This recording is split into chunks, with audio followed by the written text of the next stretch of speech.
দুটো যে বাপজির সন্তান ছিল হযরত হাসান, আর দ্বিতীয় যে বাপজির সন্তানটার নাম আমরা অনেকে বাপজি হাসান হোসেন তাই বলে না? হাসান হোসেন গেল কারবালাতে, ফিরে এলো না। হাই হোসেনা।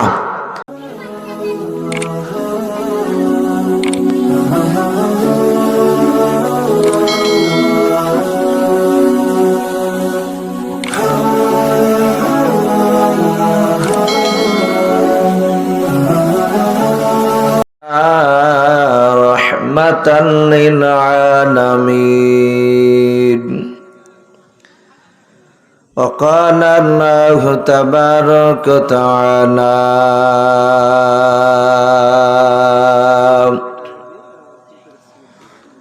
فادخلي في عبادي وادخلي جنتي وقال الله تبارك وتعالى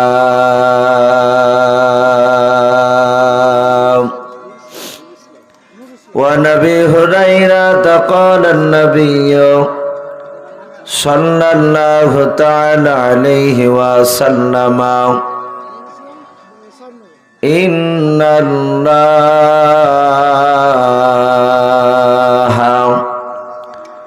لا ينظر إلى صوركم وأموالكم ولكن ينظر إلى قلوبكم وأعمالكم أو كما قال عليه الصلاة والتسليم. وعن أبي هريرة قال النبي صلى الله تعالى عليه وسلم من أحب سنتي فقد أحبني ومن أحبني كان معي في الجنة أو كما قال عليه الصلاة والتسليم.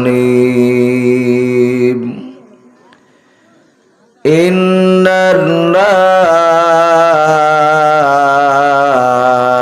الله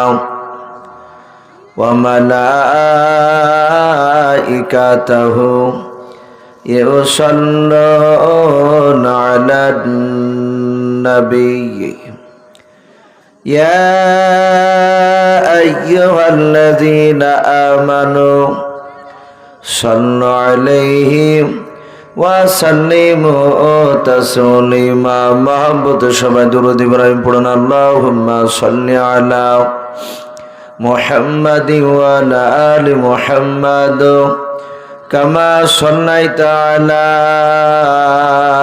إبراهيم وعلى آل إبراهيم إنك حميد مجيد. اللهم بارك على محمد وعلى آل محمد كما باركت على إبراهيم وعلى آل إبراهيم إنك حميد مجيد. صلى الله تعالى عليه وسلم.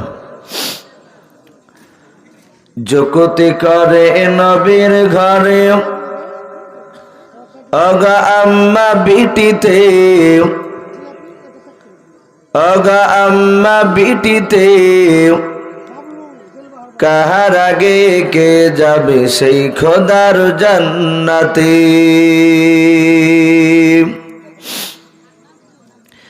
জগতে করে নবীর ঘরে অগা আম্মা বিটিতে অগা আম্মা বিটিতে কাহার আগে কে যাবে সেই খোদার জান্নাতে। মা আয়েশা কয় ফাতেমা ওগো জোহরা মা আয়েশা কয় ফাতেমা ওগো জোহরা আমি জেনার সঙ্গিনী সে আল্লাহর পিয়ারা। পিতায় আমার আবু বকর প্রথমে ইমানদার, প্রথমে ইমানদার, সব বেদের চেয়ে বেশি আমার অধিকার। আমার কাছে হাদিসে এত, আমার কাছে হাদিসে এত নাই কাহার কাছে, নাই কাহার কাছে। কাহার আগে কে যাবে সেই খোদার জান্নাতে। যুক্তি করে নবীর ঘরে আম্মা বিটিতে, আম্মা বিটিতে। কাহার আগে কে যাবে সেই খোদার জান্নাতে। মা ফাতেমা বলে ও মা ঠিক বলেছো,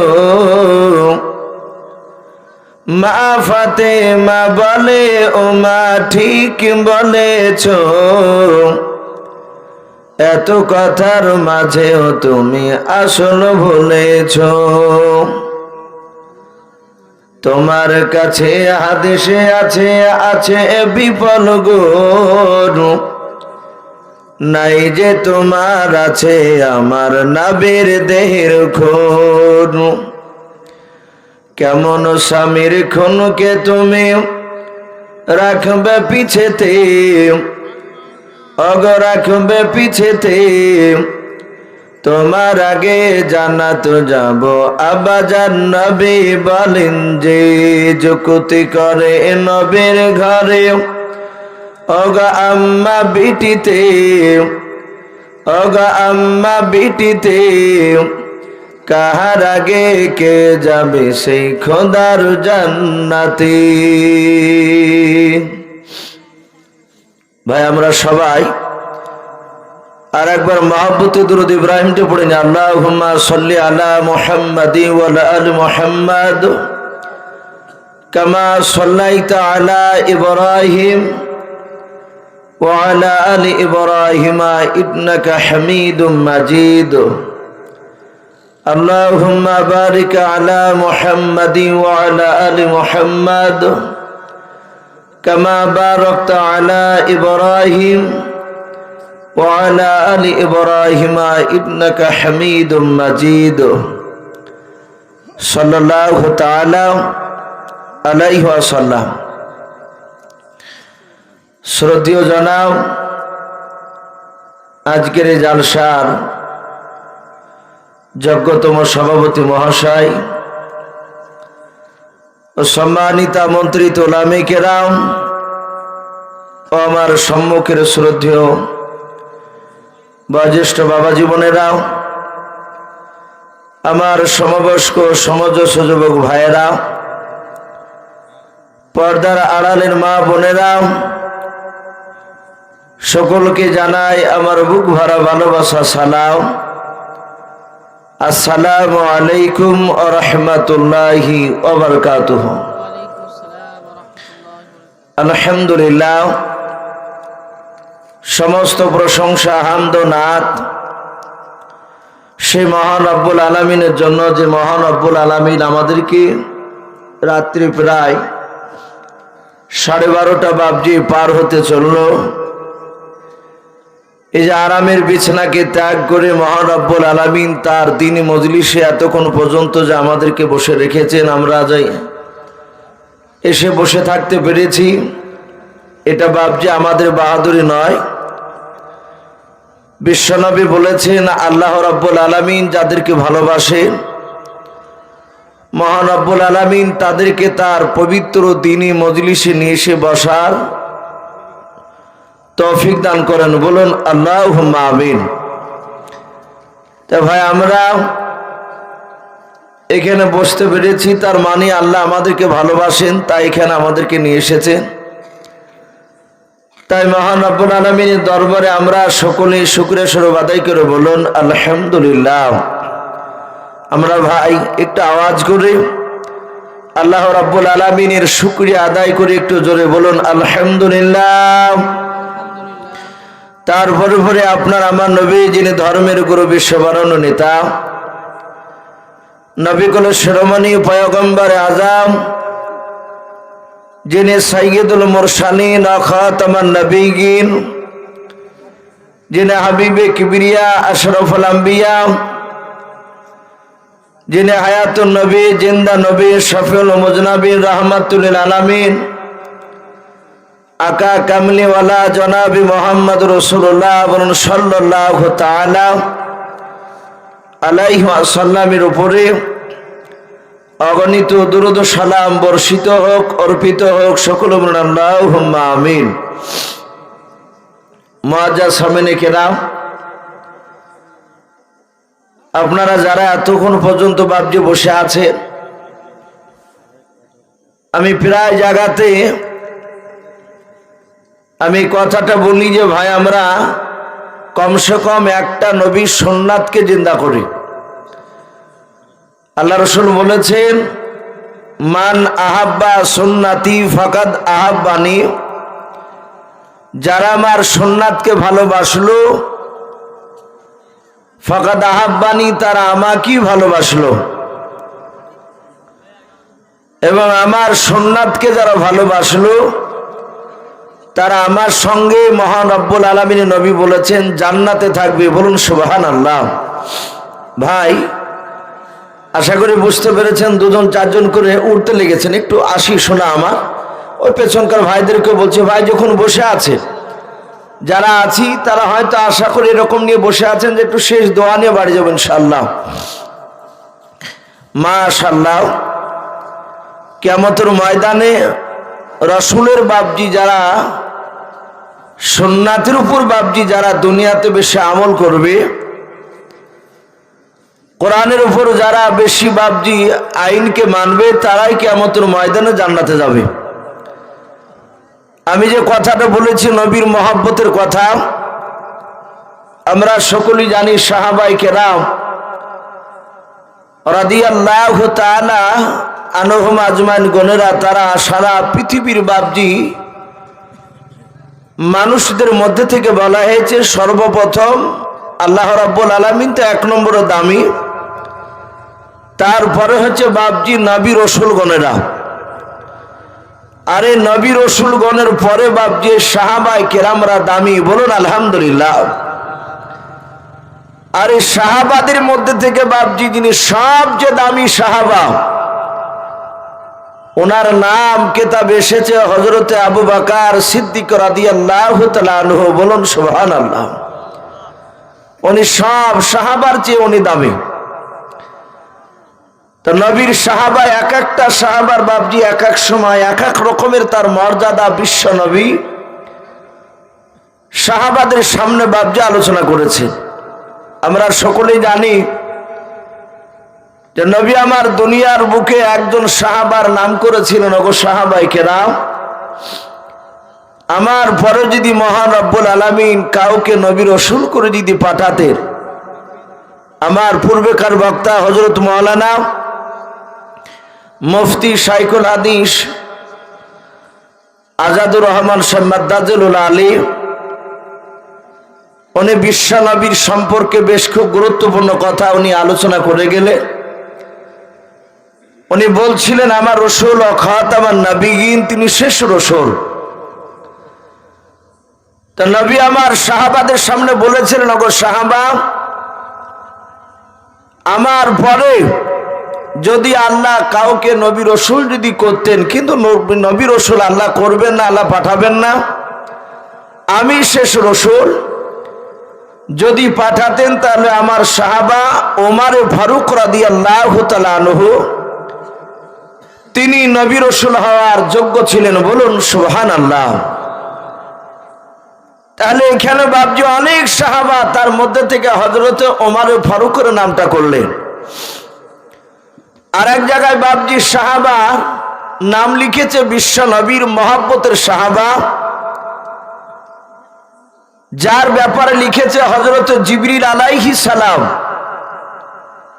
দুনিয়ার বুকে বিশ্ব নবীর কাছে বাপজি 10 রকমের কায়দায় আল্লাহ রসুলের কাছে বাপজি জিবরিল আলাইহিস সালাম আল্লাহর তরফ থেকে ওহী নিয়ে আসতেন। বলুন আলহামদুলিল্লাহ। 10 রকমের কায়দায়। তার মধ্যে থেকে বাপজি কোন কোন সময় পৃথিবীর মধ্যে একজন সাহাবা ছিলেন যিনার নাম অনেকে বাপজি শুনেছেন, হযরতে দাহিয়াতুল কলবি। নাম শুনেছেন আপনারা? এই দাহিয়াতুল কলবি উনি একজন বিশ্বনবীর দামি সাহাবা। উনি রসুলের দরবারে সব সময় বসে থাকতেন। এই দাহিয়াতুল কলবি আল্লাহ রসুল বলেন জিবরিল আলাইহিস সালাম মাঝে মাঝে দাহিয়াতুল কলবি সাহাবার রূপ ধরে আমার কাছে কথা বলতে আসতেন। বলুন আলহামদুলিল্লাহ। তাহলে এখানে আবু বকর, ওমর, উসমান গনি, আলী রাদিয়াল্লাহু তাআলা আনহুম আজমাইন গনেরা, হযরতে আমির হামজা, খাব্বাব, তালহা রাদিয়াল্লাহু তাআলা আনহুম আজমাইন, এই যে দামি দামি সাহাবা। জিবরিল আলাইহিস সালাম অন্য কারো সাহাবার চেহারা রূপ ধারণ করতেন না। কার ধরতেন? আমি নাম করলাম দাহিয়াতুল কলবি। ইনারও ব্যাপক মর্যাদা। আল্লাহ রসুল ওনারও শানে বাপজি অনেক মর্যাদার কথা হাদিসে লেখা আছে। ওনার জীবনীতে এসেছে হযরতে হুসাইন রাদিয়াল্লাহু তাআলা আনহু, আমরা নাম শুনেছি। রসুলের বাপজি কলিজা টুকরা বিটি মা ফাতেমাতু জোহরা রাদিয়াল্লাহু তাআলা আনহার দুটো যে বাপজি সন্তান ছিল, হযরত হাসান আর দ্বিতীয় যে বাপজি সন্তানটার নাম আমরা অনেকে বাপজি হাসান হোসেন তাই বলে না? হাসান হোসেন গেল কারবালাতে, ফিরে এলো না। হাই হোসেনা।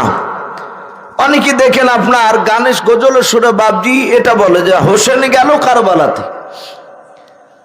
অথচ বাপজি শব্দটা হোসেন নয়। হোসেন বললে গুনাহ হবে। বড় ছেলেটার নাম ছিল হাসান রাদিয়াল্লাহু তাআলা আনহু, আর ছোট ছেলেটার নাম ছিল হযরতে হুসাইন। তাহলে হোসেন আর হুসাইন দুই রকম হচ্ছে না? তাহলে হোসেন যারা বলে তারা ভুল করে। তো হযরতে হুসাইন রাদিয়াল্লাহু তাআলা আনহু এই ব্যাপারে বাপজি বলা হয়েছে হুসাইন রাদিয়াল্লাহু তাআলা আনহুকে রাসূল খুব ভালোবাসতেন। হুসাইন বলেন আমি দেখতাম বিশ্ব নবীজির কাছে বাপজি আসার পরে একজন ব্যক্তি দাহিয়াতুল কলবি সাহাবার রূপ ধরে কথা বলতে, নবীর সাথে অনেকক্ষণ ধরে গুনগুন করে কথা বলার পরে কিছুটা দূর চলে যাওয়ার পর তিনি হারিয়ে যেতেন, আর খুঁজে পাওয়া যেত না। এই দাহিয়াতুল কলবি রাদিয়াল্লাহু তাআলা আনহু বিশ্বনবীর বাপজি তার ব্যাপারে বলেছেন যে আমার দ্বীনের দাওয়াত এমন একজন বেঈমান বাদশার কাছে নিয়ে গিয়েছিল যে বাদশাহ আমি যে রসুল সে জানতো না। শুধু তাই নয়, কোন সাহাবাকে বাপজি সে জানতো না। আপনারা যেমন আমার সামনে বসে আছেন, রসুলের সাহাবারা বাপজি রসুলের দরবারে প্রায় 600-র উপরে সাহাবা বসেছিলেন। সবাই নবী চেহারার দিকে চেয়ে আছেন। ওই সময় রসুল সাল্লাল্লাহু আলাইহি ওয়াসাল্লাম তিনি দাহিয়াতুল কলবিকে দেখলেন, মাহফিলে বসা ছিল। নবীজি বললেন, ওগো আমার সাহাবায়ে কেরাম, আমি তোমাদের এমন একজন বেঈমান বাদশার কাছে দিনের দাওয়াত নিয়ে যেতে বলবো। আমি একজনকে, দুইজন, তিনজনকে নয়। শোনো, সেই বাদশা বেঈমান, আল্লাহ এবং রসুলকে চিনে না, তোমাদের কোনো সাথী ভাইকে চিনে না। বলো সাহাবারা, সেই ব্যক্তি তোমাদের মধ্যে থেকে কে খাড়া হয়ে দাঁড়াবা, কে যাবে বলো? অনেকগুলো বাপজি সাহাবার কেরামের থেকে প্রথমে বাপজি যিনি হাত উঁচু করেছিলেন তিনি ছিলেন এই দাহিয়াতুল কলবি রাদিয়াল্লাহু তাআলা আনহু। বলুন সুবহানাল্লাহ। উনি সোজা দাঁড়িয়ে বলছেন, ইয়া রাসূলুল্লাহ ফিদাকা আবি ওয়া উম্মি, হে নবী আপনার পদতলে আমার পিতামাতা বিসর্জন হোক, কুরবান হোক। হে নবী, আপনি অন্য কোন সাহাবাকে পাঠান না, আমি দাহিয়াতুল কালবি একা আমি সেই বাদশার কাছে যাব। আল্লাহ রাসূল বলেন, সাহাবা, তুমি এমন একজন বাদশার কাছে যাওয়ার জন্য তুমি দাঁড়িয়ে গেছো, জানো তার ব্যাপারে? বলে, হুজুর না, কিন্তু এতটুক জানি রাসূলুল্লাহ বলেছেন সে দাওয়াতটা পৌঁছাতে হবে, আমি পৌঁছাবো। এতে মৃত্যুকে রাসূল আমি ভয় পাই না, কারণ আমি আপনাকে মহব্বত করি, ভালোবাসি। বলুন সুবহানাল্লাহ। এতে আপনাকে ভালোবাসতে গিয়ে জীবন যদি কুরবান হয়ে যায় তো জীবন ধন্যবাদ করব। আল্লাহ রাসূল দাহিয়াতুল কালবির কথা শুনে মুচকে মুচকে হাসছে। উনি বুঝতে পেরেছেন এর ঈমানের জোশ বেড়ে গিয়েছে। যারা ঈমানদার হয় তাদেরকে বাপজি পৃথিবীর ভয় দেখিয়ে বাপজি তাদেরকে পারবে না, তারা সত্যের কাছ থেকে বাপজি তাদেরকে ফেরাতে পারবে না।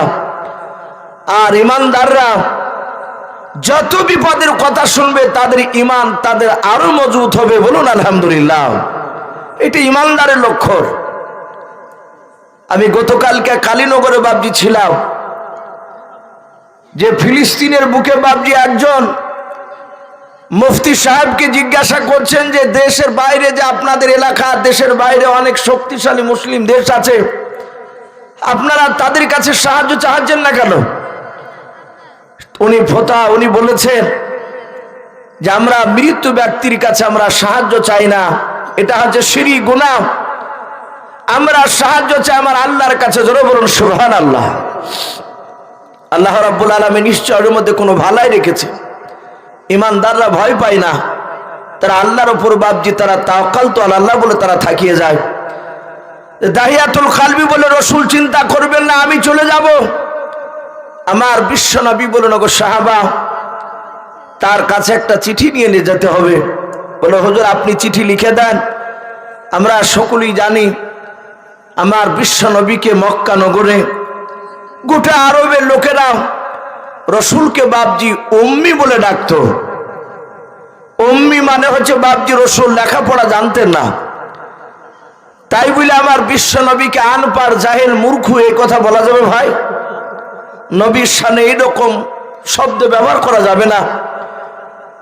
নবী লেখাপড়া জানতেন না, এটা সত্য, কিন্তু রসুলের মতো বাপজি জ্ঞানীগুণী পৃথিবীতে জন্মায়নি, এখনো জন্মায়নি, আগামে তো বাপজি জন্মাবে না। বলুন আলহামদুলিল্লাহ। এত জ্ঞানী গুণী নবী আমার। আল্লাহ রসুলকে পৃথিবীর কোন মানুষের কাছে বাপজি শিক্ষা গ্রহণ করাননি। হয়তো সেই লোকটা বলে ফেলবে যে ই আমার কাছ থেকে শিক্ষা গ্রহণ করে নবাতের দাবি শুরু করেছে। এই জন্য রসুল্লাহর স্বয়ং বাপজি মাস্টার তিনি হচ্ছেন আমার আল্লাহ। বলুন আলহামদুলিল্লাহ।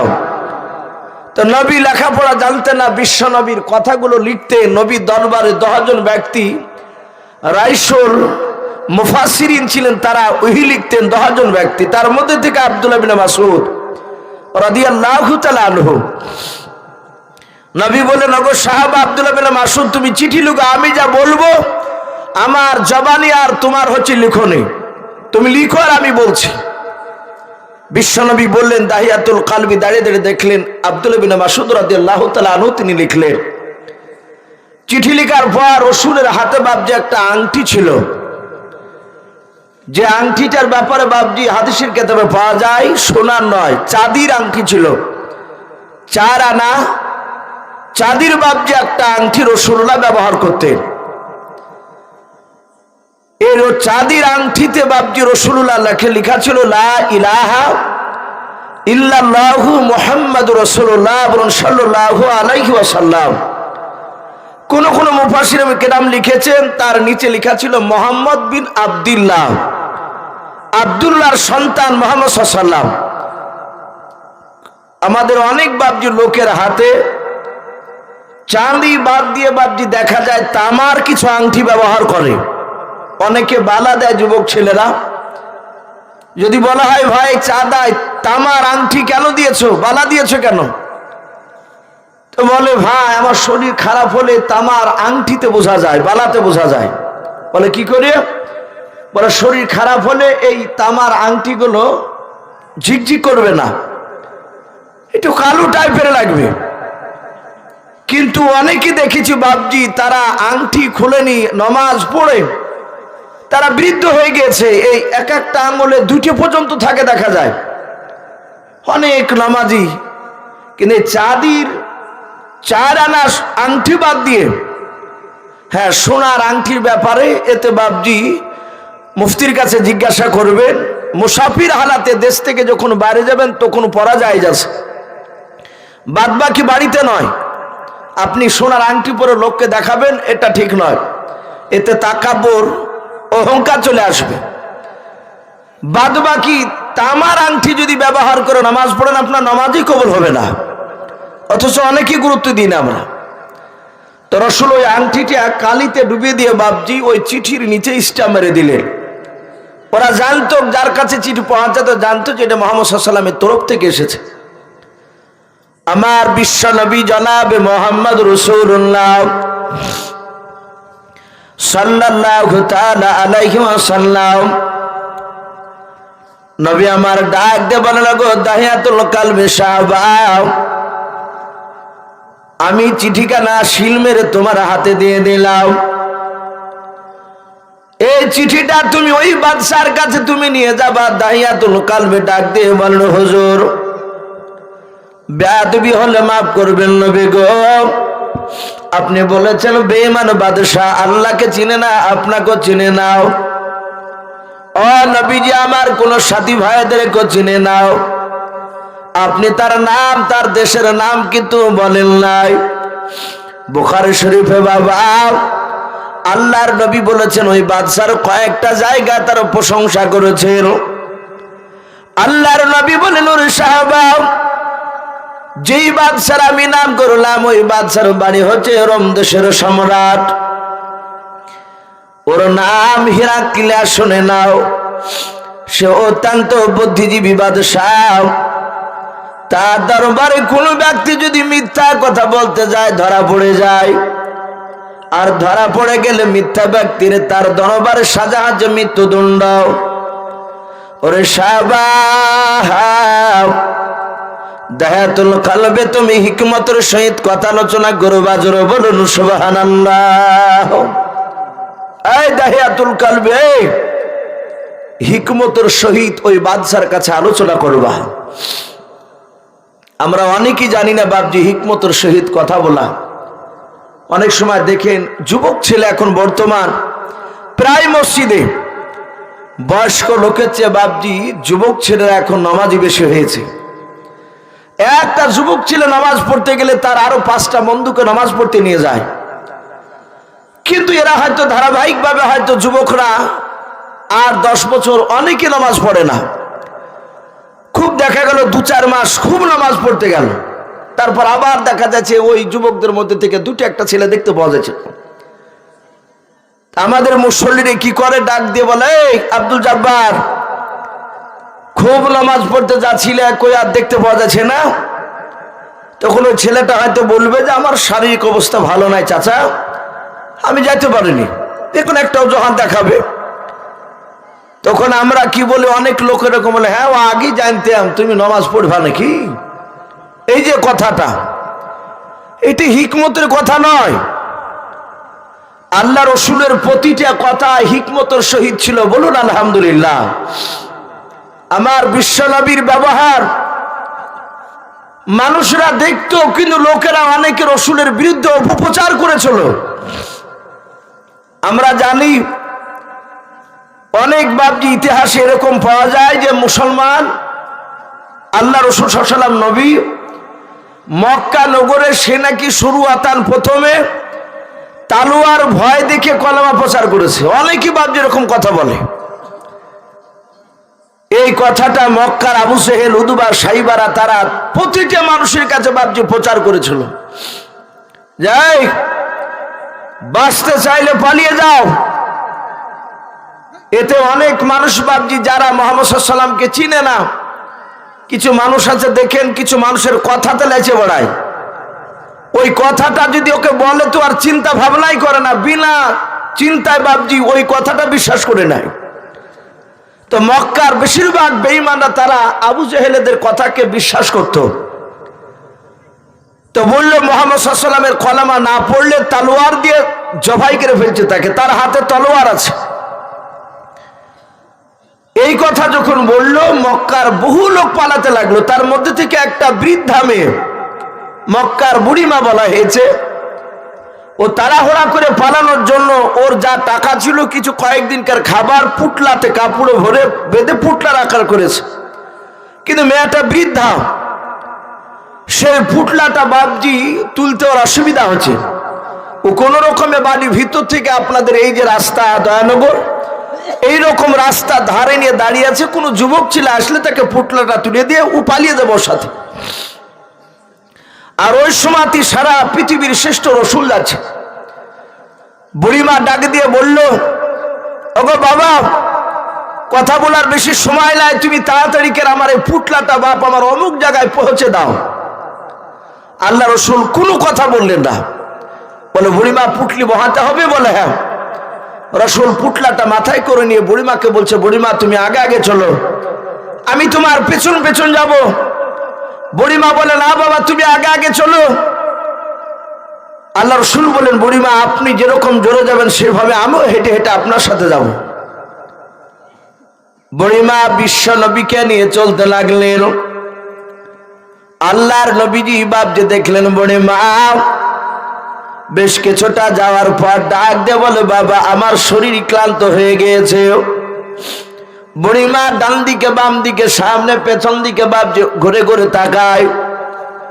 ওই যে আবু জাহেল বলেছে মক্কার বড় নেতা নাই, মুহাম্মদ সাল্লাল্লাহু আলাইহি ওয়াসাল্লাম আল্লাহর নবী দাবি করেছে, শুনে নাও, আমাদের বাপ দাদার ধর্মকে বাতিল করে দিতে বলেছে, আর সে একটা নতুন ধর্ম প্রচার করছে, তার কথা না শুনলে নাকি তলোয়ার দিয়ে জবাই করে দিবে। বুড়িমা বাপজি হয়তো ওই লোকটা চলে আসবে, আমাকে মেরে দেবে। আল্লাহর নবীজি বলেন, আমি তাকে থেকে দেখছিলাম বুড়িমা চারিদিকে ওকে মেরে মেরে দেখছিলাম। আল্লাহর নবীজি বাপজি দেখলেন বুড়িমা যতক্ষণ আপনার অপেক্ষা করলো ওই গাছের ছায় আল্লাহ রসুল বাপজি দাঁড়ালেন। বুড়িমা বলে, বাবা পোটলাটা মাটিতে রেখে তুমি একটু আরাম করে নাও। আল্লাহর নবী বলেন, বুড়িমা চিন্তা করবে না, আমার অসুবিধা নাই। আল্লাহর নবীজি দাঁড়িয়ে আছেন আর বুড়িমা বাপজি বসলেন। কিছুটা বসার পর আবার ডাক দিয়ে বলল, বেটা তাড়াতাড়ি চলো নাহলে ধরে ফেলবো ওই লোকটাও। আল্লাহ রসুল বাপজি তো কোনো কিছু বলেন নাই। বুড়িমার ঠিক তার গন্তব্যস্থলে যখন পৌঁছে গেল, বুড়িমা চিন্তা করলো আমি নিরাপদ হয়ে গেলাম। আল্লাহর নবীজিকে ডাক দিয়ে বলেছিল, বাবা এই মক্কার যুবক তুমি এই পুটলাটা মাথা থেকে তুমি এই জায়গায় রেখে দাও। আল্লাহর নবীকে বাপজি তার পারস্পরিক বাপজি টাকা দিতে চাইলেন, নবী বলেন নেব না। আল্লাহর নবী জনাবে মুহাম্মদ রাসূলুল্লাহ সাল্লাল্লাহু তাআলা আলাইহি ওয়াসাল্লামকে ওই যুবকটা ওই বৃদ্ধ মেয়েটা বলেছিল, বৃদ্ধাও ওগো বাবা তুমি টাকা নিবা না? বলে নাও। বলে তোমার নামটা কি? বলো তোমার আব্বার নাম কি? বলাও। আল্লাহর নবী জানতেন মেয়েটা আমার ভয় পালিয়ে যাচ্ছে, মক্কার বেঈমানরা তাদেরকে বুঝিয়েছে খারাপ। আল্লাহর নবী বলেন, বুড়িমা যেই আব্দুল্লাহর সন্তান মুহাম্মদ সাল্লাল্লাহু আলাইহি ওয়াসাল্লামের ভয়ে তুমি পালিয়ে যাচ্ছ দেশ ছেড়েও, সেই আব্দুল্লাহর সন্তান জনাবে মুহাম্মদ রাসূলুল্লাহ সাল্লাল্লাহু তাআলা আলাইহি ওয়াসাল্লাম আমি নবী। বুড়িমা একেবারে আশ্চর্য, বলে বাবা তুমি সেই নবী? বলে হ্যাঁ। সাথে হাতে বুড়িমা বলল, বাবা তুমি যদি সেই নবী হও তোমার দ্বারা মানুষকে মারা সম্ভব নয়, তুমি এক্ষুনি কলেমা পড়ো আমাকে মুসলমান বানিয়ে নাও। বলুন সুবহানাল্লাহ। এ ছিল রাসূলুল্লাহর বাপজি চরিত্র, হিকমতের সহিত কথা বলতেন। আল্লাহ রসুল বললেন, ওগো সাহাবা দাহিয়াতুল কালবি তুমি ওই রোম দেশের সম্রাটের কাছে গিয়ে হিকমতের সহিত কথা আলোচনা করবা। বলা অসুবিধা না, আমি হিকমতের সহিত কথা বলবো। আল্লাহ রসুল সাল্লাল্লাহু তাআলা আলাইহি ওয়াসাল্লাম দাহিয়াতুল কালবির জন্য বাপজি দোয়া করে দিলেন। দাহিয়াতুল কালবি চলতে শুরু করলো, উঠে চেপে, দাহিয়াতুল কালবি নয় ঘোড়ায় চেপে সোজা রোম দেশের সম্রাট তার কাছে বাপজি দাহিয়াতুল কালবে পৌঁছে গেলে আল্লাহর নবী বলেছেন, গো সাহাবা, দাহিয়াতুল কালবি দরবারে যাবা, কিন্তু শুনে না, ও দরবার ওই বাদশাহ এত বুদ্ধিজীবী বাদশাহ, ও দরবারে সারা দিন 5000 তার বেঈমান প্রজা তাকে পাহারা দেয়। আবার রাত্রিবেলায় নতুন করে আবার 5000 আসে।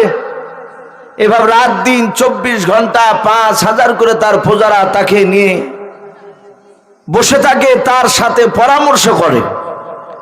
তাই খুব সাবধানে গিয়ে তার সাথে গিয়ে হিকমতের সহিত কথা বলবা। দাহিয়াতুল কালবি চলে যাওয়ার পরে উনি তো বাদশাকে চিনে না, গিয়ে বললেন, ওগো বন্ধুরা, তোমাদের মধ্যে থেকে রোম দেশের সম্রাট হিরাক্লিয়াস কোন ব্যক্তি? সব লোকেরা বলল, ওই দেখো সিংহাসনে বসে আছে, উনি রোম দেশের সম্রাট। দাহিয়াতুল কালবি চলে যাওয়ার পরে রাসূলুল্লাহর বাপজি সেই দেওয়া চিঠিখানা রোম দেশের সম্রাটকে দিয়ে বললেন, বাদশাহ নামদার, আমি মদিনা থেকে এসেছি। বলে, কেন?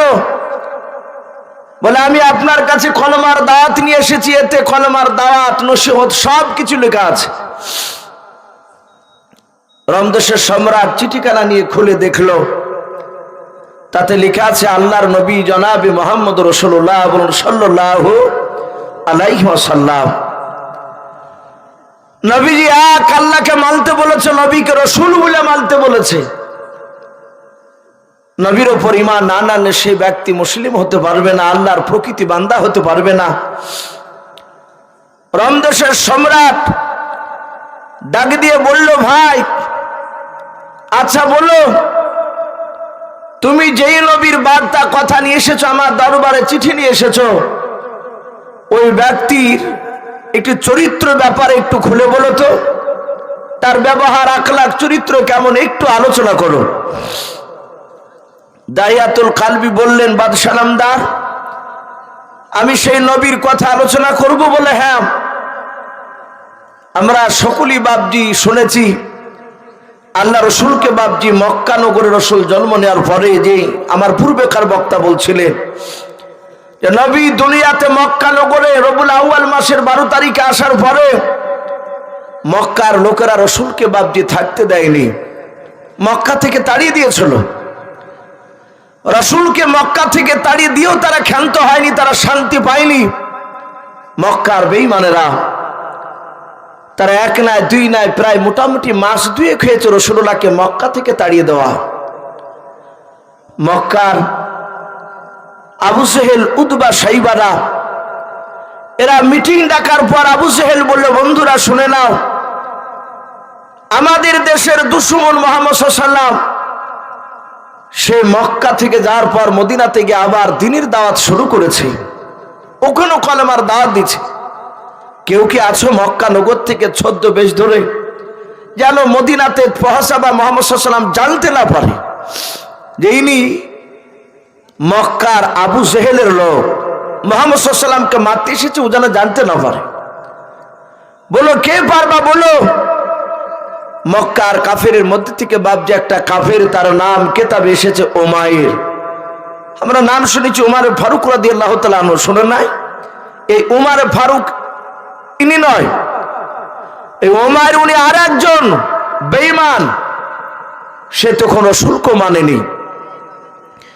উমাইর ডাক দিয়ে বলল, ভাই আবু জেহেল, আমি পারবো। বলে, কেন? বলে, আমাদের দেশে খেলা হলে যেমন খুশি তেমনি স্বাদ, যেমন আমাদের এলাকায় দেখা যায়, আমি সুন্দর করে অভিনয় করতে পারি। আবু জেহেল বলে, তাহলে তুমি যাবা মুহাম্মদকে মারতে পারবা? বলে, হ্যাঁ পারবো। আল্লাহ রাসূল সাল্লাল্লাহু আলাইহি ওয়াসাল্লামকে মারার জন্য উমাইর রেডি হয়ে গেল। আবু জেহেলকে বলল, আমাকে একটা বিষাক্ত একটা ছোরা দেন, যেই ছোরাতে বিষ লাগানো আছে। মুহাম্মদ সাল্লাল্লাহু আলাইহি ওয়াসাল্লামকে গোটা ছোরা ভরতে না পারলো, এটা একটু 1/2 ইঞ্চি যদি ছোরা তার পেটে যদি একটু ভুকে দেওয়া যায়, কেটে যদি দিতে পারে চামড়া, ওই বিষ ভুকে গিয়ে বিষের জর্জরিতে যেন মুহাম্মদ সাল্লাল্লাহু আলাইহি ওয়াসাল্লাম মারা যায়, ওই রকম বিষাক্ত আমাকে ছোরা দাও। বেঈমান আবু লাহাবরা বাপজি রসুলের আপন চাচা আবু লাহাব সেও আবু জেহেলের কথা শুনে বাপজি সে উতবা সাইবা মিলে বিষাক্ত ছোরা নিয়ে এসে দিল। ছোরাটা হাতে নিল, কোমরে বাপজি ভরে নিল, কয়েকদিনকার খাবার আর পানি সাথে করে নিয়ে উমায়ের আর কয়েকটা টাকা সাথে নিয়েছে, সফরে যাচ্ছে মদিনা রাসূলকে মারতে। সোজা মক্কা থেকে বাপজি বেশ কয়েকদিন লাগলো তার হেঁটে যেতে, মদিনায় পৌঁছালো। কিন্তু চিন্তা করছে মদিনায় রাসূল কোথায় আছে তা তো আমি জানি না, এ খোঁজ করতে হবে যে মুহাম্মদ সাল্লাল্লাহু আলাইহি ওয়াসাল্লাম কোথায় আশ্রয় নিয়েছে। মদিনাতে যাওয়ার পরে দেখছে একটা রাস্তায় একটা 4 বছরের কিংবা 4.5 বছরের বাচ্চা ছেলে খেলা করছে, একাই খেলা করছে রাস্তায়। উমায়ের ডাক দিয়ে বলল, ওগো বাবা, তোমার বাড়ি এই গ্রামে? বলে হ্যাঁ, আমার বাড়ি এখানে এই মদিনাতে। বলল বাবা, এই মক্কা থেকে একটা মানুষ, তার নাম হচ্ছে মুহাম্মদ সাল্লাল্লাহু আলাইহি ওয়াসাল্লাম, এই ব্যক্তি পালিয়ে এসেছে, এই মদিনাতে এসে কোথায় আশ্রয় নিয়েছে, কোথায় আছে বলতে পারবা? বাচ্চা ছেলেটা রাসূলকে এত ভালোবাসতে, সঙ্গে সঙ্গে বলেছিল, চাচাজি, ওগো চাচা, আপনি অত বড় রহমতের নবীকে আপনি লোকটা বলছেন কেন? বলুন আলহামদুলিল্লাহ। ওনাকে লোক বলতে নাই, উনি খুব সম্মানী ব্যক্তি, সারা পৃথিবীর মধ্যে উনি শ্রেষ্ঠ, উনি তো আমাদের রাসূল, চিনব না কেন? আপনি সামনে যান, ওই দেখেন চৌরাস্তার মোড় পাবেন, বাম দিকে না গিয়ে ডান দিকে গিয়ে দেখবেন কিছুটা যাওয়ার পর একটা মসজিদ, ওটা মসজিদে নববী। ওখানে আমার বাপ চাচারা সকলেই আছে, আমিও ছিলাম। অনেকক্ষণ ধরে আমার রাসূলের কথা শুনেছিলাম, রাসূল আমাদেরকে বলেন তোমরা একটু খেলাধুলা করো, তা বেরিয়ে এসেছে। উমায়ের একটু লজ্জা পেয়েছে যে বাচ্চা ছেলে তার কথার ভুল ধরেছে, লোকটা বলেছে, যাই হোক কিছু মনে করলো না, যেহেতু ঠিকানা চাইছে একটু মধুর সুরে বলল। চিন্তা করলে এত সুন্দর যখন খোঁজ দিয়েছে মুহাম্মদ সাল্লাল্লাহু আলাইহি ওয়াসাল্লামে, আমি একে কিছু উপহার স্বরূপ দিই। পকেট থেকে 5টা টাকা বের করে বলছেন, বাবা এই টাকাটা নাও, আল্লাহ রাসূলের সেই উম্মত বাচ্চা ছিল নবীর দিবানা। ডাক দিয়ে বললেন, চাচাজি মাফ করবেন, ওই মুহাম্মদ সাল্লাল্লাহু আলাইহি ওয়াসাল্লাম বলেছেন কারো উপকার করলে তার বিনিময়ে টাকা নিতে নাই। জোরে বলুন সুবহানাল্লাহ। ওমর বলছেন, আমি নিজের মনকে আমি সান্ত্বনা দিতে পারছি না যে মুহাম্মদ সাল্লাল্লাহু আলাইহি ওয়াসাল্লাম মক্কা থেকে মদিনাতে মাত্র 2 মাস হয়েছে, আর এই 2 মাসের মধ্যে একটা বাচ্চা ছেলে পর্যন্ত তাকে জাদু করে ফেলেছে। ওরা তো ভাবতো যে মুহাম্মদ সাল্লাল্লাহু আলাইহি ওয়াসাল্লাম জাদুকর। মক্কার লোকেরা সবাই কাফেররা বলতো মুহাম্মদ সাল্লাল্লাহু আলাইহি ওয়াসাল্লাম নবী, তা বলতো না, বেশিরভাগ কাফেররা বলতো যে ই জাদুকর, ই অনেক জাদুবিদ্যা জানে। তাই চিন্তা করলো এই বাচ্চাটাকে জাদু করে ফেলেছে।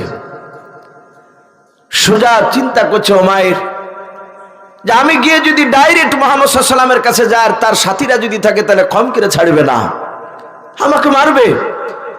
ওর সাথীরা যখন থাকবে না তখন আমি একাই গিয়ে মুহাম্মদ সাল্লাল্লাহু আলাইহি ওয়াসাল্লামের কাছে গিয়ে তাকে ছোড়া মেরে শেষ করে দেব, আমি অনেক টাকা উপহার পাবো আবু জেহেলদের কাছে।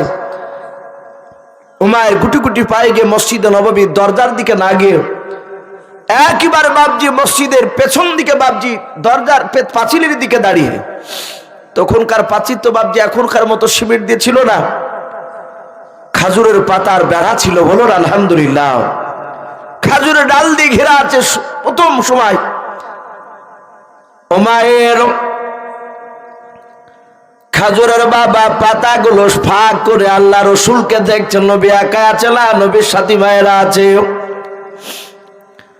আল্লাহর নবী জনাবে মুহাম্মদ রাসূলুল্লাহ সাল্লাল্লাহু তাআলা আলাইহি ওয়াসাল্লাম, নবী আমার সাহাবাদেরকে সামনে বসে রেখে নবী আমার চাতক পাখি না চেয়ে কথা শোনাছিলেন।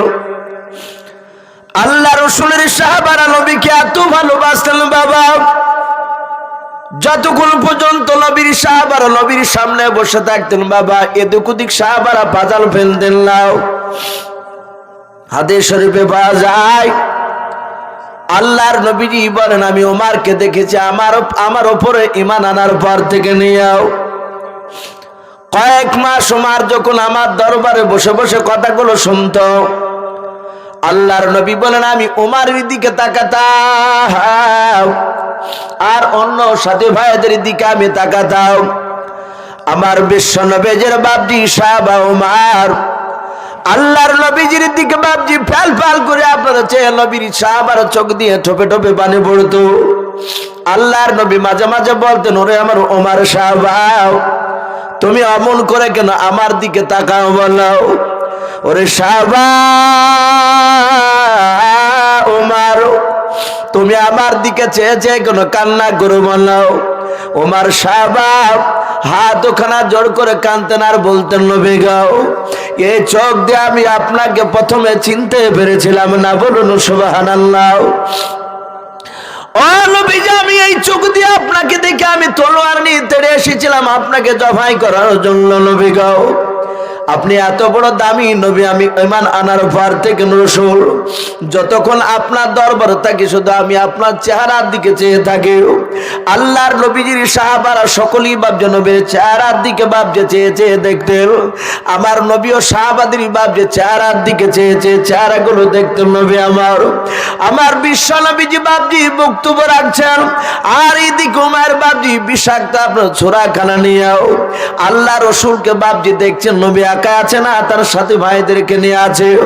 আল্লাহর নবী দরদি নবী জনাব মুহাম্মদ রাসূলুল্লাহ সাল্লাল্লাহু তাআলা আলাইহি ওয়াসাল্লাম বক্তব্য বাপজি দিতে দিতে এভাবে পেছন দিকে বাপজি ওই বেড়ার দিকে খাজুরের পাতার ডাল দিয়ে যে পাচির করা ছিল ওই দিকে যাহা দিয়ে একটিবার তাকিয়েছেন, আল্লাহ রসুলের বাপজি চোখের নজর কেন ওমরের চেহারাতে পড়ে গিয়েছে। ওমর মনে মনে ভাবছে এ তো হয়তো আমাকে দেখে নেবে, মাথাটা টেনে নিল, পাতাগুলো বাপজে ঢেকে নিল। আল্লাহর নবী বুঝতে পেরেছেন আমার বন্ধু মক্কার ওমর এসেছে আমার সাথে দেখা করতে। মনে হয় ওমর ভুল করেছে, কারণ মক্কা নগর থেকে মদিনায় যেদিন বিশ্ব নবীকে তাড়িয়ে দিয়েছিল বেঈমানেরাও, ৬০০০ বেঈমান মুশরিক কাফেরের বাচ্চারা ঘেরাও করেছিল। এই ৬০০০ বেঈমান মুশরিক কাফেরের মধ্যে থেকে বাবা যে ওমর রাসূলকে মারতে গেছে সেও সেদিন বাপজি দাঁড়িয়েছিল তলোয়ার নিয়ে রাসূলকে মারার জন্য। আল্লাহ রাসূল মনে মনে ভাবলেন হয়তো ওমর আমাকে দেখার জন্য মনটা ছটফট করেছে, তাই মক্কা থেকে মদিনাতে এসেছে। নবী কো ধারণা বাপজি করেন নাই, মনে মনে ভেবেছেন আমার সাথী ভাইদেরকে দেখে হয়তো আসতে পারে নাই। আল্লাহর নবীজি ইশারা করে বললেন, গো সাহাবারা তোমরা যা যা আপনা আপন বাড়ি চলে যাও। সাহাবারা বাড়ি চলে গেলেন। আল্লাহর নবীজি পেছন দিকে আবার মুখটা ঘুরে ডাক দিয়ে বলছেন, ওরে বন্ধু ওমর শোনাও, তুমি মসজিদে নববীর পেছনে দাঁড়িয়ে থেকো না, সামনের দিক দিয়ে প্রবেশ করাও। হযরত ওমর বাপজি প্রথমকার দরজা দিয়েও পা দিয়েছেন আর পেছন দিকে বাপজি ডান দিকে বাম দিকে তাকাচ্ছেন। দরজার আড়ালে মনে হয় নবীজির সাহাবারা লুকিয়ে আছে আমাকে মারার জন্য। আল্লাহর নবী মিম্বার বসা ডাক দিয়ে বলেন, ওরে ওমর ভাই চিন্তা করো না, আমি রাসূল বলে মসজিদে একজন সাহাবাও কেউ নাই, সকলে বাড়ি চলে গিয়েছে। আল্লাহর নবী জনাবে মুহাম্মদ রাসূলুল্লাহ সাল্লাল্লাহু তাআলা আলাইহি ওয়াসাল্লাম বিশ্ব নবীজি বাপজি আপনার ওই জায়গায় দাঁড়িয়ে ডাক দিলেন। ওমর কাছাকাছি চলে গিয়েছে নবীকে মারার জন্য। একেবারে এক হাত বাপজি দূরে আছেন, কোমর বাপজি বিষাক্ত ছোরাখানা হাত দিয়ে ধরে বের করতে যাবেন, রাসূলকে মারবে। আর ওই সময় বিশ্ব নবী আমার ডাক দিয়ে কাদার বলেন, রে ওমর ভাই তাড়াতাড়ি বলো রে ভাই তোমার মা কেমন আছে বলো। ওরে ওমর ভাই তোমার আব্বা জানি কেমন আছে বলো। আমার ২ মাস হয়ে গেল আমি মক্কা থেকে চলে এসেছি, পাড়ার অমুক চাচা কেমন আছে বলো।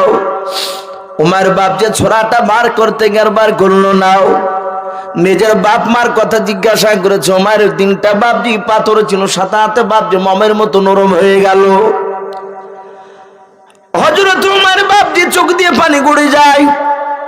মনে মনে চিন্তা করছেন, আরে এত সুন্দর নবী আর পৃথিবীতে কোথাও পাওয়া যাবে না, কারণ কত কষ্ট দিয়েছে তাকে মক্কা নগরে। এর উচিত ছিল ওর সাথী ভাইদেরকে লিলিয়ে দিয়ে আমাকে মারা, কিন্তু না, তা করে না, তার সাথী ভাইদেরকে তাড়িয়ে দিয়েছে।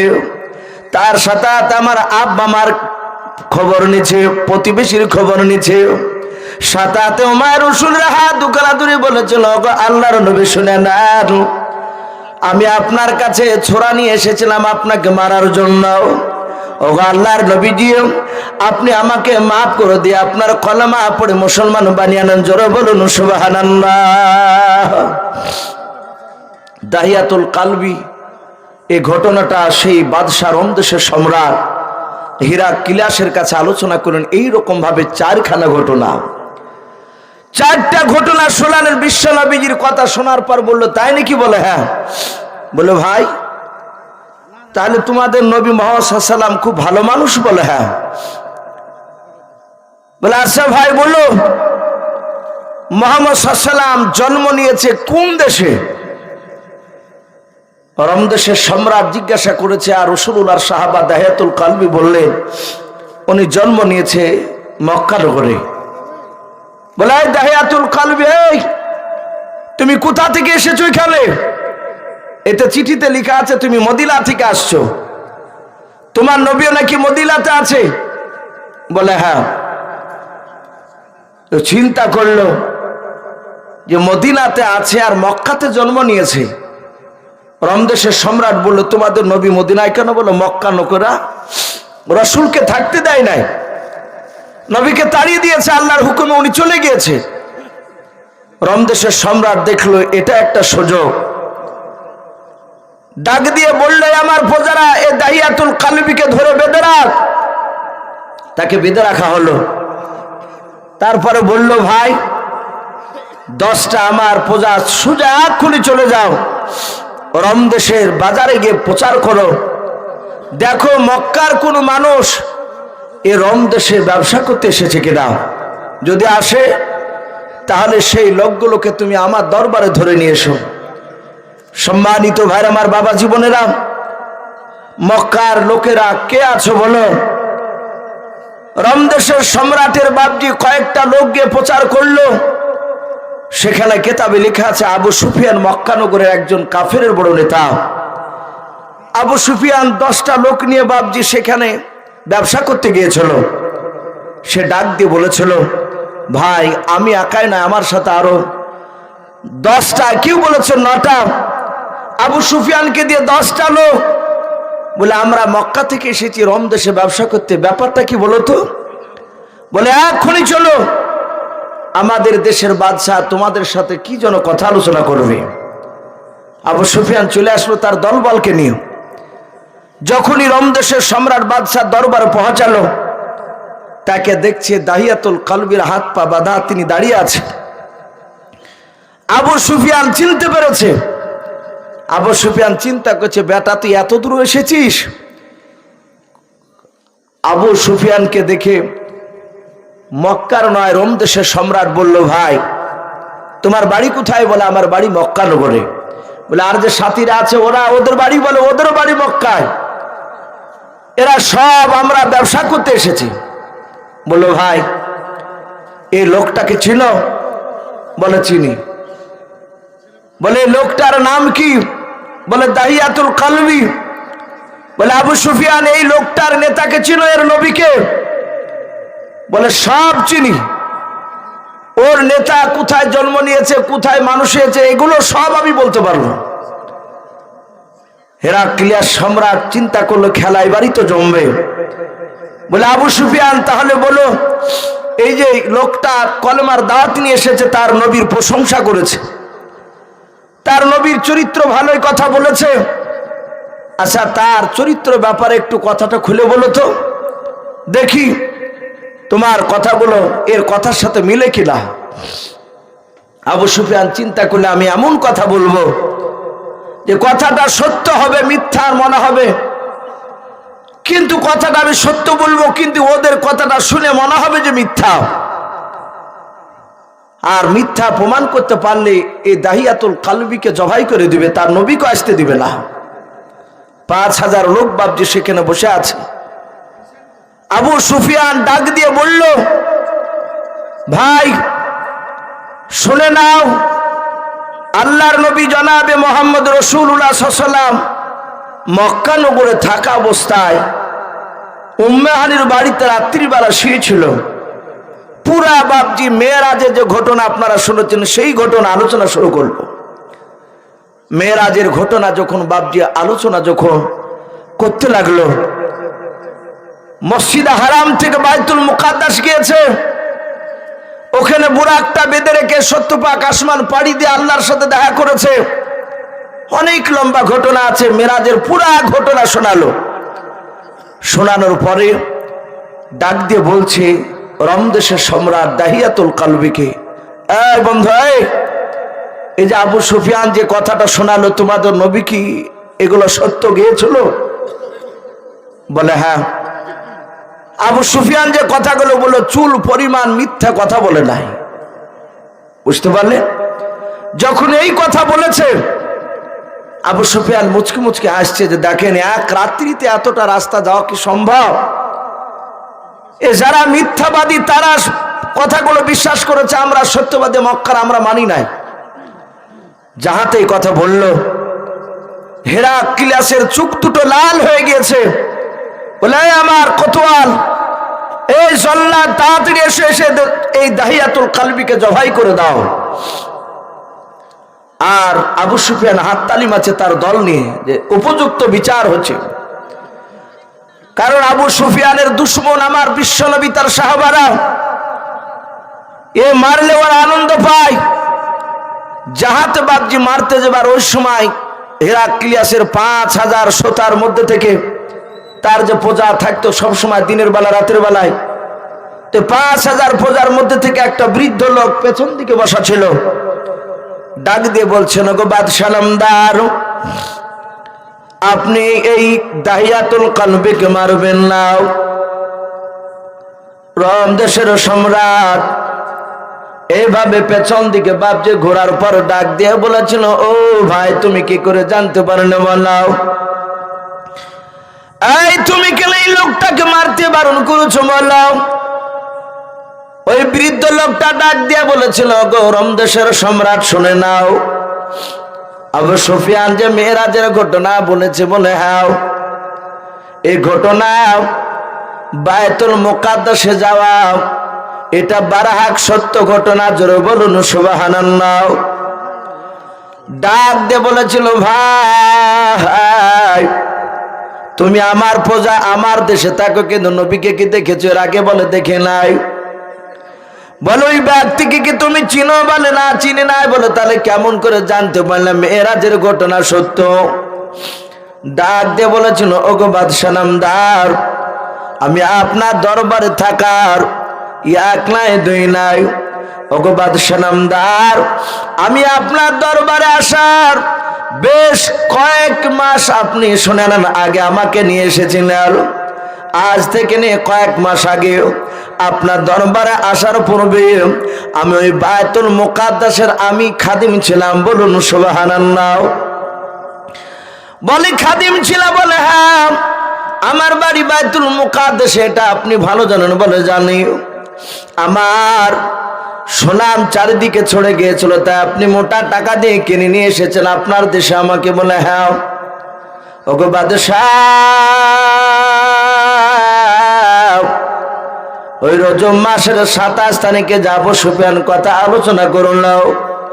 ওগো বাদশাহ নামদার, ওই রাত্রিবেলায় শুধু নাই বাইতুল মুকাদ্দাসে আমি যতদিন খাদিম ছিলাম আমার কাজ ছিল, সবাই মিলে রাত্রিবেলায় ইবাদত করে যখন বাড়ি চলে যেত, সবারই পেছনে আমি দরজাগুলো বন্ধ করে দিয়েও বাড়ি চলে যেতাম। আবার সব মুসল্লিরা নামাজ পড়তে আসার আগে আমি কি করতাম, ওই মসজিদে বাইতুল মুকাদ্দাসের দরজাগুলো খুলে দিতাম। ওগো বাদশাহ নামদার, এক রাত্রিতে, যেই রাত্রি কথাটা আবু সুফিয়ান আলোচনা করলো, ওই রাত্রিতে আমি মসজিদে বায়তুল মুকাদ্দাসের আমি দরজাগুলো বন্ধ করতে করতে মাঝখার দরজাটা আমি আর বন্ধ করতে পারলাম না, শত চেষ্টা করে লাগাতে পারলাম না। ওই রাত্রিবেলায় মসজিদের আমি আশপাশের আমি যুবক ছেলেদেরকে আমি 10-12টা ডাকলাম। সব যুবক ছেলেরা এসে বলেছিল, হুজুর আপনি কি বলছেন বলুন, আমাদেরকে কেন ডাকলেন?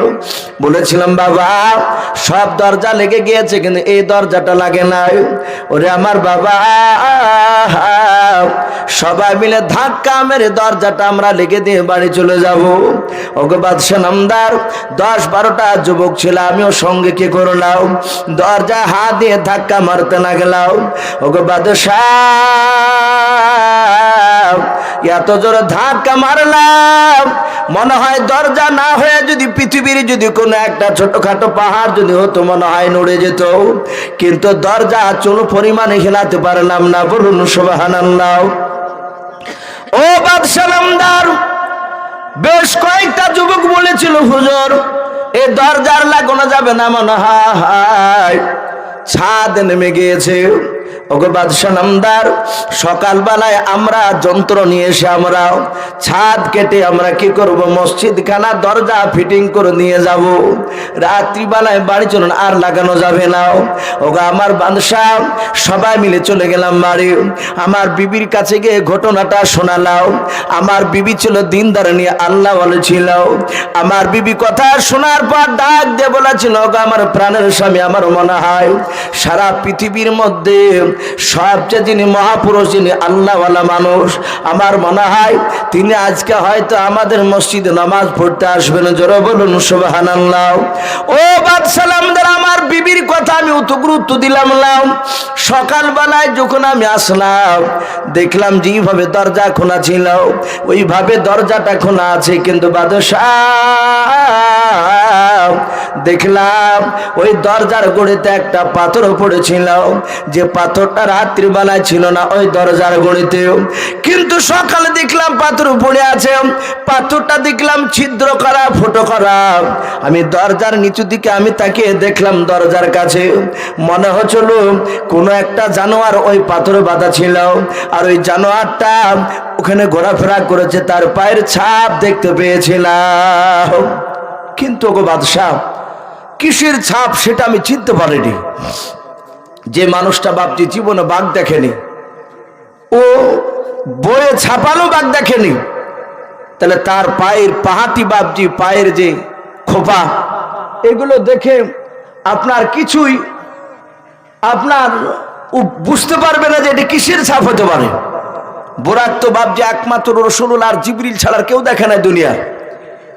তাই উনি আবু সুফিয়ান যে বাপজি কথাটা বলেছিল যে বোরাক ওখানে নিচে বাধা হয়েছিল, বলেন বাদশা নামদার আবু সুফিয়ানের কথা শুনে আর সেদিনকে রাত্রির আমি যা দেখেছিলাম তা মিলে যাচ্ছে। আমার ধারণা মেরাজের ঘটনা বারাহাক সত্য। জোরে বলুন সুবহানাল্লাহ।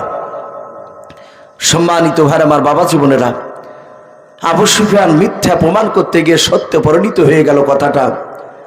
রমদেশের সম্রাট তার দল নিয়ে দাহিয়াতুল কলবির কাছে কলমা পড়ে মুসলমান হয়েছিল। বলুন সুবহানাল্লাহ। ভাই যাই হোক, সকলে জানেন যে মাদ্রাসাটা বাপজি মহিলা মাদ্রাসা। এই মাদ্রাসা বাপজি বিল্ডিং শুরু হয়েছে। আমার বন্ধু রহমাতুল্লাহ মৌলানা সাহেব উনি দেখালেন বহু টাকার প্রয়োজন। আপনারা দান যথেষ্ট বাপজি দিয়েছেন। আমি অনুরোধ করব যদি শেষের বেলায় ভাই, যার শেষ ভালো তার সব ভালো আমরা অনেক সময় বলে থাকি, তাই বলবো শেষের বেলায় যদি কোনো আল্লাহর বান্দা বান্দি যদি থাকেন 200, 100, 500 যদি কেউ থাকেন ভাই, ইনশাল্লাহ হয়তো 2-3 মিনিটের মধ্যে একটু নামটা হয়তো ভাই ঘোষণা করে আখিরি দেওয়া হবে ইনশাল্লাহ। যেহেতু রাত্রে দেখেন প্রায় পাক্কা 1:30 বাজে বাজতে চললো, কেউ হবে না ভাই 200, 100, 500 যদি কারো কাছে থাকে আমরা লজ্জা করব না। 50 টাকা থাকলেও বাবজি সে একটু শরিক হয়, হয়তো অনেকে দিয়েছেন। আবার অনুরোধ করব ভাই, থাকলে একটু কিছু দানের হাত বাড়িয়ে দিলে হয়তো 2-4টা যদি সিমেন্টের বস্তা কেনার মতো যদি টাকা শেষের বেলা হয়, ওটা বাবজি কাজে লেগে যাবে। ওগো মা বোন অনেকে আছেন, আমি মা বোনদেরকে বলবো আপনারাও কমসে কম একটা সিমেন্টের বস্তা, যাক মাশাআল্লাহ। এ দেখেন একজন ভাই উনি একবার দিয়েছে, আবার দিলেন 100 টাকা। আল্লাহ তার দানকে কবুল করুন, বলুন আল্লাহুম্মা আমিন। আব্দুর রহিম উনিও আপনার কালীনগর থেকে এসে উনি 300 টাকা দিলেন, আল্লাহ তার দানকে কবুল করুন, বলুন আল্লাহুম্মা আমিন। ভাই আসে ছোট কমিটির নামটা নাই 5000 টাকা। মাশাআল্লাহ। জালসারি কমিটি নাকি? যা এই গ্রামের, যাক এই গ্রামের ছোট কমিটি, তার মানে বড় কমিটিও আছে ছোট আছে, এরকম থাকা দরকার আছে, না হলে উন্নতি হবে না। পাল্লা পাল্লি দিয়ে বাপজি কাজ করবে কমিটিতে, তবেই কাজ হবে। ছোট কমিটি এই গ্রামে, তাদের তরফ থেকে 5000 টাকার দাতা, বলুন মারহাবা। আল্লাহ তাদের 5000 টাকার দানকে কবুল করে নিও। ওগো মাওলা, তোমার বিশ্ব নবী যেমন হিলফুল ফুজুল যে দল সংগঠন করেছিল, আয় আল্লাহ তুমি এই ছোট কমিটির তাদেরও দলটাও তুমি আল্লাহওয়ালা দল হিসাবে তুমি কবুল করো না, বলুন আল্লাহুম্মা আমিন। আল্লাহ সেই যুবকদেরকে বেঁচে থাকা পর্যন্ত দিনের কাজ করার তৌফিক দান করো, বলুন আল্লাহুম্মা আমিন। ভাই আসে, আর কি হবে না ভাই? দোয়া হবে ইনশাআল্লাহ। যেহেতু লোক হয়তো মা বোনের এক সাইডে আছেন, আপনার সামনে আছে, রাত্রি হয়ে গেছে ভাই, অনেক সময় দেখা যায় ফজর নামাজ অনেকে উঠতে পারে না। যেমন আমার বেনামি 2000, একজন বেলামিতে 2000 টাকার দাতা, বলুন মারহাবা। না রে তকবীর। এ বেনামিতে দেখো বান্দা কোথায় যে ছিলাম, শেষের বেলা এসে দেখো 2000 টাকা দিলাম। অগবারি দোয়া করি অগ পাক বানিয়ে মিজানেতে নেকির পাল্লা করে দিও ভারী। বলে না রে তকবীর। ভাই একটু আসু ভাই, আর কি হবে না ভাই? ওগো মা বোন, বাপজি ভাইদের কাছ থেকে বেশ পেয়েছি, আপনাদের কাছ থেকে একটা মা বোনেরও আমি নাম পাইনি। 2-4টা যদি মা বোন 100, 250 কিংবা 1 বস্তা সিমেন্ট যদি নাম লিখাতেন, আলহামদুলিল্লাহ এই মাদ্রাসার অনেক কাজে লেগে যেত। তা আসি ভাই, আমরা আর কয়েক মিনিট বসি, ইনশাল্লাহ আখিরি দেওয়া হবে। মা বোন একটু তাড়াতাড়ি নামটা বলে একটু পাঠান, অনেক মা বোন আছে।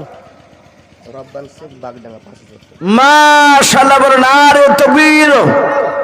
রব্বান শেখ বাগডাঙ্গা থেকে উনিও বলছেন আমি 5000 টাকার দাতা, বলুন মারহাবা।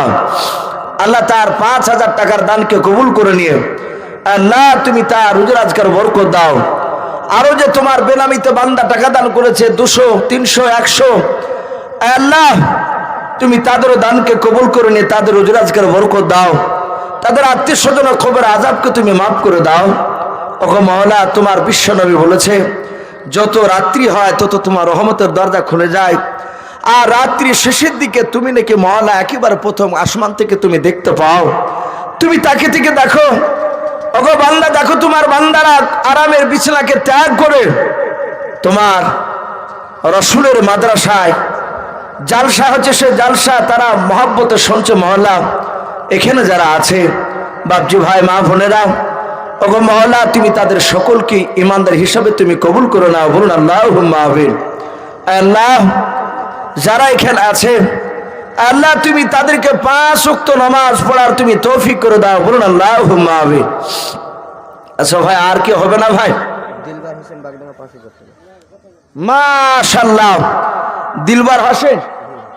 দিলবার হাসেন বাগডাঙ্গা থেকে, আবার উনিও বলছেন আমি 5000 টাকার দাতা, বলুন মারহাবা। আল্লাহ তুমি তারও 5000 টাকার দানকে তুমি কবুল করে নাও। তার আত্মীয় স্বজন খবর আযাবকে তুমি মাফ করে দাও। আল্লাহ তুমি তার রুজি রোজগার বরকত দাও, বলুন আল্লাহুম্মা আমিন। ভাই দোয়া হবে।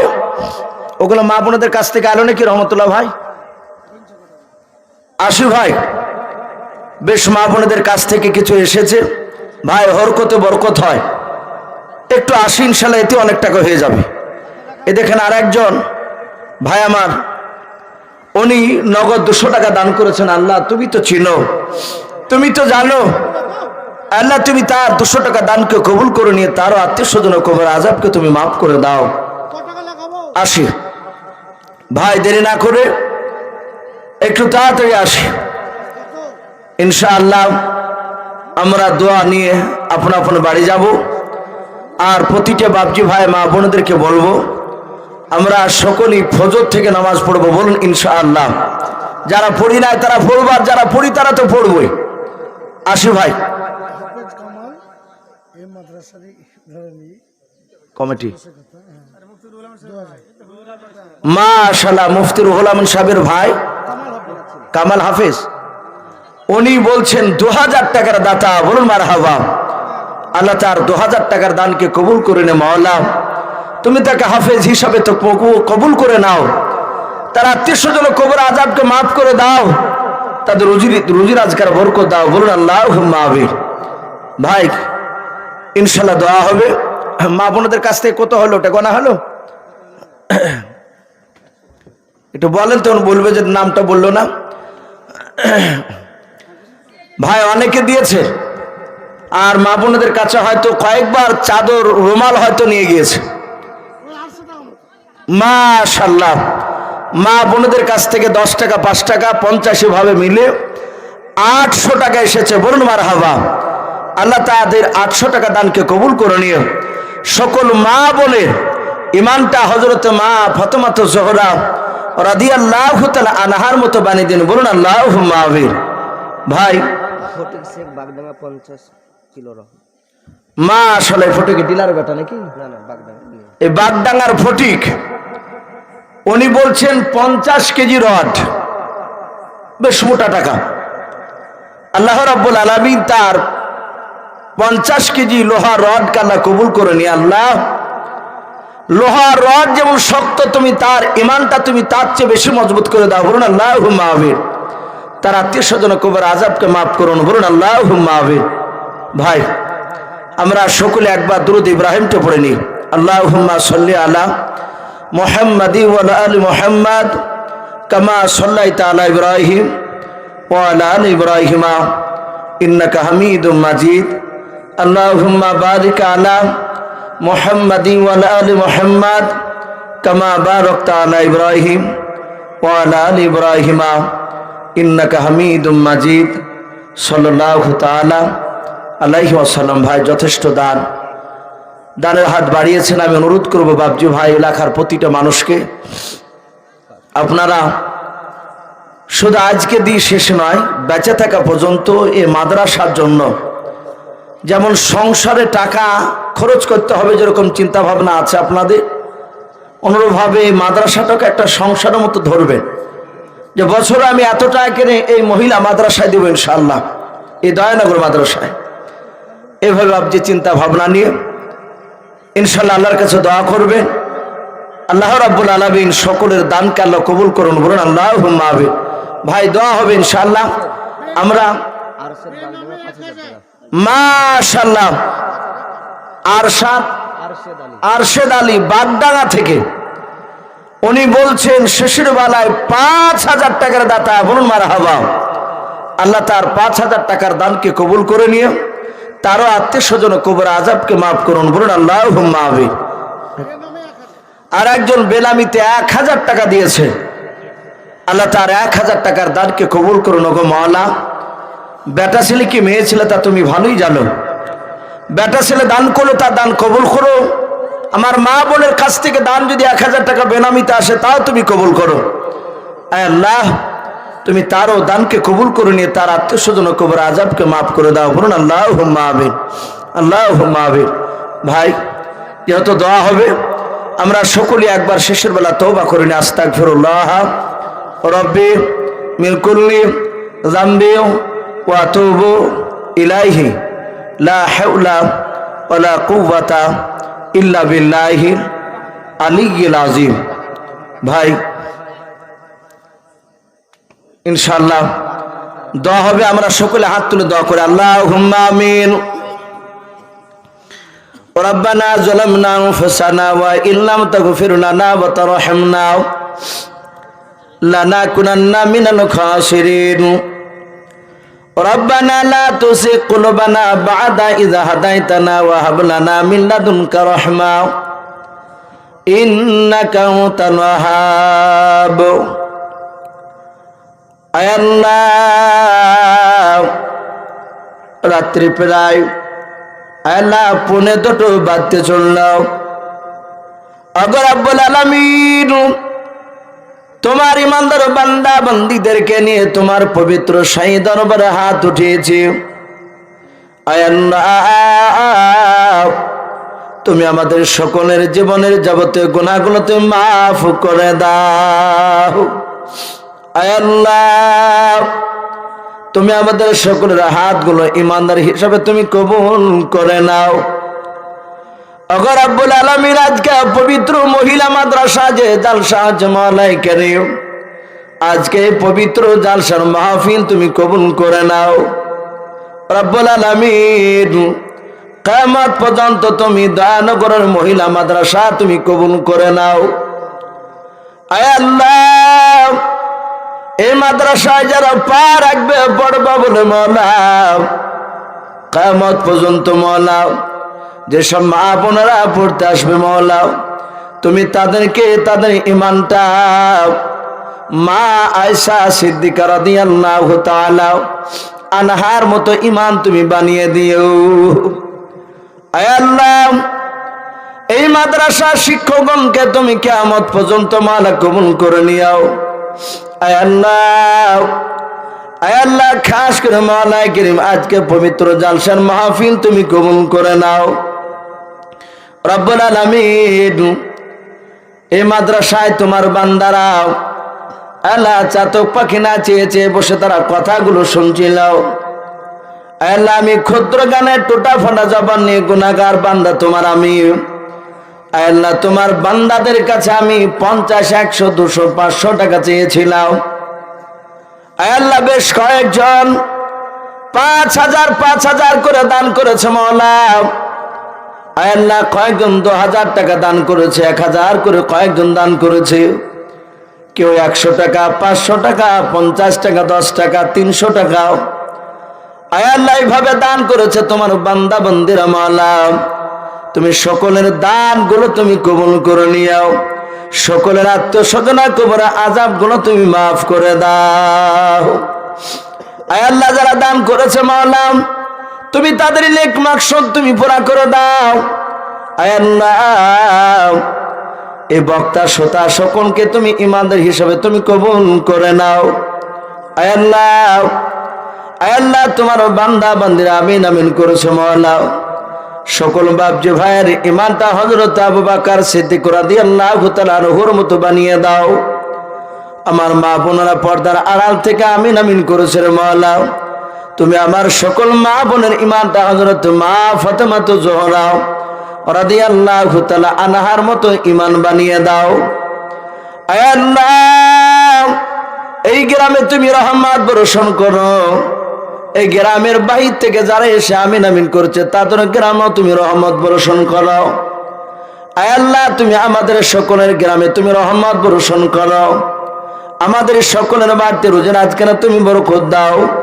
খাস করে মাদ্রাসার বদলে মওলা এই গ্রাম ও প্রতিটা বাড়িতে রোজা আজকের বরকত দাও। আয় আল্লাহ, ওই ফিলিস্তিন তোমার বান্দারা, ফিলিস্তিনের বুকে তোমার বান্দা বান্দিরা কষ্ট পাচ্ছে মওলা। আল্লাহ, আমার সকল বাপজি ভাই মা বোনদের ফিলিস্তিনে মওলা, তুমি তাদেরকে গায়বী মদদ দিয়ে তুমি সাহায্য করো। জালেমের হাত থেকে তুমি তাদেরকে হেফাজত করো। আল্লাহ, আল্লাহ, ফিলিস্তিনের মাটিতে তুমি শান্তি ফিরিয়ে দাও। আল্লাহ, খাস করে দোয়াটুকু নবীর ওসিলা করে বলে কবুল করে নাও। যত নবী রাসূল ওলিয়া ওলিয়া পাঠিয়েছে সকলে আরো শর্ত পৌঁছিয়ে দাও। সুবহান রাব্বিকা রাব্বিল ইজ্জাতি আম্মা ইয়াসিফুন ওয়া সালামুন আলাল মুরসালিন ওয়াল হামদুলিল্লাহি রাব্বিল আলামিন।